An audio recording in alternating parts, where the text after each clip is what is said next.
Ils ont humilié ce vieil homme parce qu'il portait un simple boubou. Mais 24 heures plus tard, tout l'hôtel tremblait devant lui. Il est exactement 11 heures du matin dans une grande capitale africaine. Le soleil frappe les vitres d'un hôtel 5 étoiles, symbole du luxe et du pouvoir.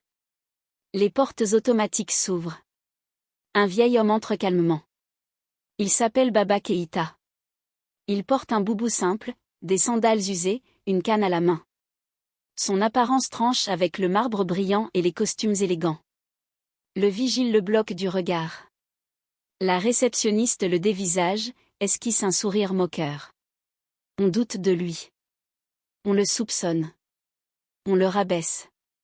On lui dit d'attendre. On le fait asseoir à l'écart, comme s'il n'était pas digne d'être là. Autour de lui, les murmures commencent. Qu'est-ce qu'il fait ici? Il n'a même pas de quoi payer un verre d'eau. Baba Keïta entend tout, mais ne répond rien. Son silence est plus fort que les moqueries. Une seule personne s'approche de lui avec respect. Un jeune bagagiste nommé Issa. Il lui parle comme on parle à un père. Il tente d'alerter le directeur. Mais le manager refuse. Il juge sans regarder. Il rejette sans écouter. Après de longues heures d'attente, le vieil homme se lève. Il pose une enveloppe sur le bureau. Puis il dit calmement. Chaque acte a ses conséquences. Et il quitte l'hôtel. Un peu plus tard, Issa ouvre les documents. Ses mains tremblent. Son cœur s'arrête presque.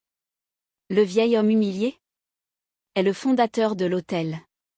Actionnaire principal. Détenteur de 65% des parts. Le lendemain matin, les portes s'ouvrent à nouveau. Baba Keïta revient. Cette fois, il n'est pas seul. Les documents sont clairs. La vérité éclate devant tout le monde. Le manager est rétrogradé.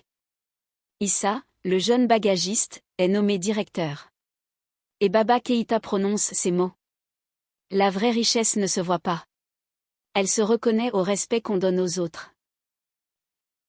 Depuis ce jour, plus personne n'est jugé à ses vêtements dans cet hôtel. Si cette histoire a touché Abonne Théoï à Mémoire d'Afrique.